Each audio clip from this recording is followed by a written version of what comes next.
Looking for ways to make wise financial decisions, or you're ready to develop your money mindset in this new year?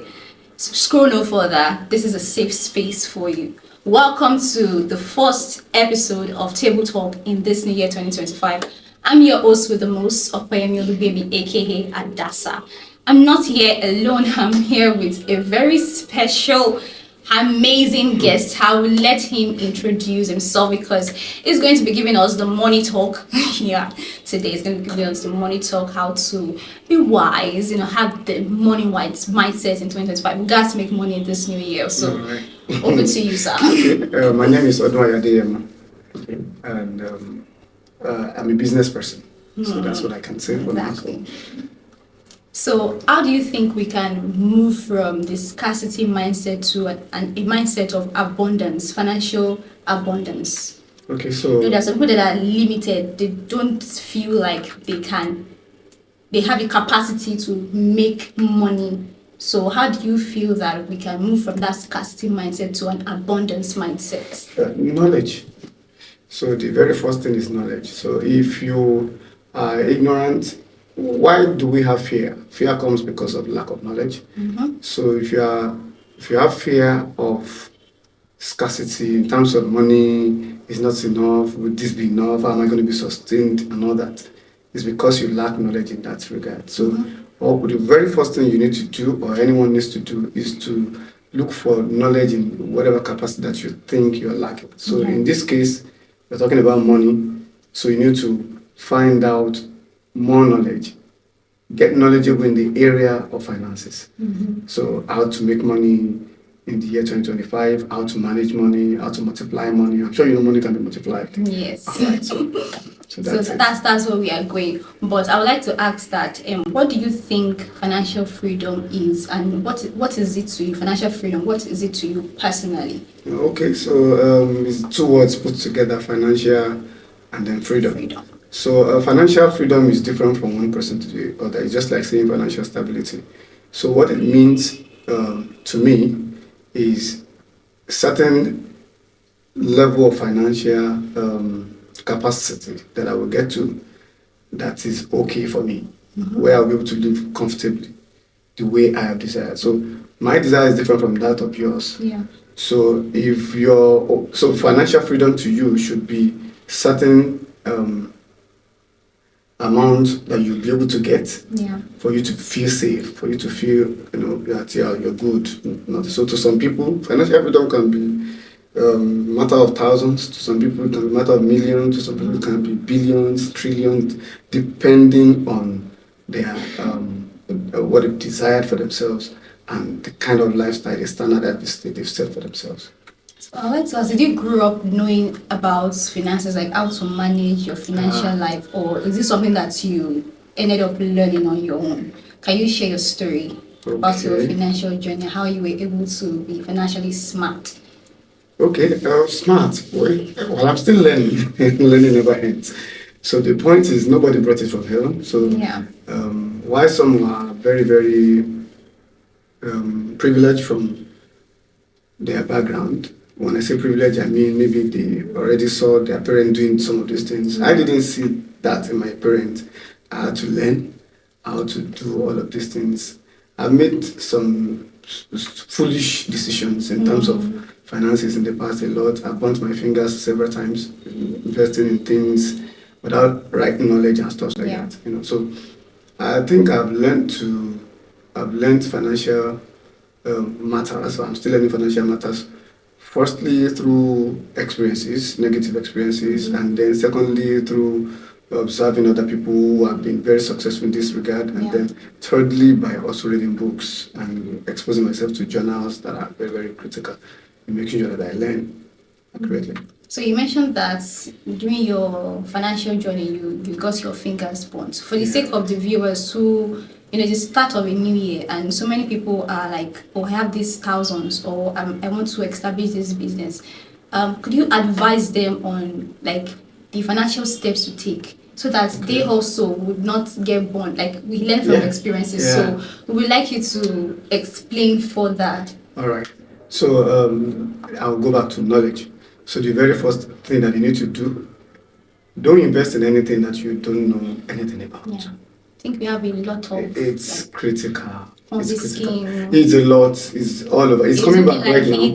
But It looks like it comes, it goes. After a certain, I remember. I think the very recent one was MMM. MMM. But there are other ones now that are coming out all in the name of there's crypto. one that I heard of. Veritas, or I think some people really got their fingers burnt. So a lot of schemes like that, people come in and they are telling you that there was one that someone introduced me to just this last December, and so the person was, I won't mention their names here, so the person told me they are into crypto, so I went to their office to check up, and then I had someone apportioned to me to discuss with me. By the time we were done, I said, okay. What made me a bit skeptical was because the ROI is kind of huge for me. What are you doing? How is this thing, bringing this in like that? And so I kept on saying it's crypto. So, but while I was doing my studies, so when I left there, I went to do further studies. While I was doing my studies, I realized that these people, they claim that they supply signals for you to trade. So they drop the signals for you, then you trade, you get certain dollar every day and something like that. So by the end of the day, I got to know that whatever signal they are giving to you, you cannot use it in the open market. So you can only use that signal they are giving you on their platform. So meaning that is not, for me, that is maybe they are monopolizing it. Exactly, because the day they say they are no longer doing, there's nothing anybody else can do. So the very first thing I would suggest to anyone: don't put money in anything that you've not found out. Even Aliko Dangote, the richest man in Africa, said that he doesn't invest in any business he doesn't know anything about. So try to know how are they making the money. Because any business you don't know how they make the money, then it's like a magic. The day it's going to fizzle out, you won't know anything. So that's number one thing I would say you should do. Make findings. And then after you have made your findings, if it's something that allows you to try out with little amount of money, do that. And then when you see the returns and you watch it over time, anything good will stand the test of time. So there's all of this that people saying that you need to quickly put your money now before. No, there's no need for you to be in a rush. People have been trading forex for years. Till today, they are still trading forex. They will still continue to trade forex. So it's not something that is hidden. Stocks, bonds, all of those things, real estate is everywhere. So people have been making money from it. They are still making money. They will continue to make money from it. So those are the things that, for me, that safety is very critical. You need to be sure that this thing, after I've made my findings, then let me try it with little money. Then is it consistent? Can I say that? And then beware, last thing I'm going to say, beware of any investment that will give you high return. High returns. I was thinking high returns is equals to high risk. Really? How can you put in 100,000? How do we differentiate? How do we know? You will know by the returns that they are promising you. So somebody says that, okay, come and invest in our business, for instance, and then the person is telling you that, okay, when you bring in 100,000 naira, we will give you 100,000 again. That's 100%. So how are 100%. They making their money? So they are not making. So basically, if you are giving somebody 100,000, the person is giving you 200,000 naira back, meaning that your the investment money, the capital is 100,000, and then your ROI is 100,000. That means that person is making way more than that. But what are they using the money to make such an amount? Even banks don't make such. So I would say that any business that is giving you beyond 10%, you should be very wary. Not that there are no things like that, there are investment, but it's like it's something you need to watch to be sure that really 10%, 20%. But when we see, when people just hear the money, 100,000 to get 150. I trust Nigerians. Right, so that's it. So I would like to ask, where do we draw the line in taking risks when we want to venture into a business? take for example, somebody wants to do an agricultural business and he has so amount of money. Taking risks, like don't like putting the whole monies into, because I know of somebody that went into agriculture, like spent like most of his investment and there was nothing to show for it. Like, where do we draw the line in taking risks for business ventures? All right. So I would say again that risk is everything. Everything is risk. Our living itself, it's risk. It's very risky. So taking risk is part of life. It's just that you should take calculated risk. Now, when we say calculated risk, what we are saying is that we should try as much as possible to measure your risk before you take it. There is this saying that you shouldn't put all your eggs in one basket. There is a scripture that also supports something like that. They cast your bread on many waters. So meaning that you shouldn't just put everything inside one. So by the time you are putting your whole savings in one thing, how sure are you? Because if that thing does not work, then it's going to affect every aspect of your life. So again, when anyone wants to take a risk, take calculated risk. Measure it. So if I put this money into this, and if it does not, what if? So what if it doesn't do well? What's going to happen to me? Yeah. So it's very critical. It's very critical. In fact, all of these MMM people will tell you that the money that you cannot forgo, don't invest. So it's also like that. Suppose you should use that as a yardstick for yourself. So what happens if I put this money into this and then it doesn't? What if it doesn't work as planned? What's going to happen to me? What's going to happen to me? You see, I remember I did an investment some years back. I think this was 2015 or thereabouts. And I went south, and it changed the course of the family. Why? Because it was the entire savings of the family that was put there. It affected us. We had to remove our first child then. We already had a child then, and we were expecting another one. We had to remove him from school for like a term. So I was homeschooling him.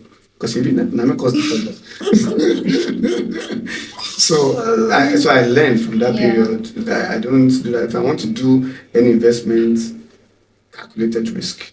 Okay, so let's put this certain amount of money first. Proper research. It shouldn't affect the standard of living. So that's it.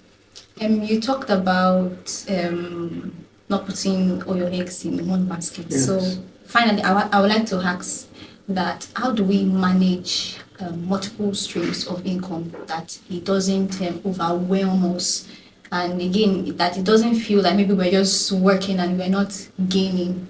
So how do we manage that? Okay, so there's something we call active income and passive income. So active income is the income that you're generating from the work that you're putting in terms of you're actively working. You're getting money for what you're actively doing. And so that is active income. Then there's passive income. Passive income is it's not taking your time, your energy, yet money is coming in. So most of the time it's usually like investment that you've put in place that is bringing in money. So say for instance, I'm a fashion designer. And so I'm involved in the work and all that. So and the money I get from there is active. So I can put some of the money I get from there, invest into real estate, maybe buy a particular property, rent it out.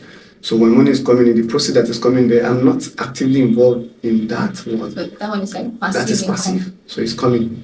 So you shouldn't. What I would say, if you want to avoid being overwhelmed by multiple streams of income, don't have too many things that is demanding for your physical energy and time. Otherwise, you won't be able to manage everything. So don't do too many things that will take your time, active time. So have maybe just one active work, and then have other ones that are passive. That way, and their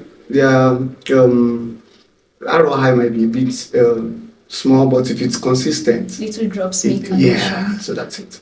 All right. Finally, for those that are seeking to have that, to make wise financial decisions in this year and even beyond, what's your final advice to them, especially the young ones? The youths, the Gen Zs. Okay, so number one, you start from the mind. Whatever you want to achieve, start from your mind. So you can be whoever you want to be. You can decide. It doesn't matter where you're starting. What's important is how far Yeah. do you see yourself going. So work on your mind, expand your mind with opportunities, with right knowledge, and then get educated financially, get financially literate,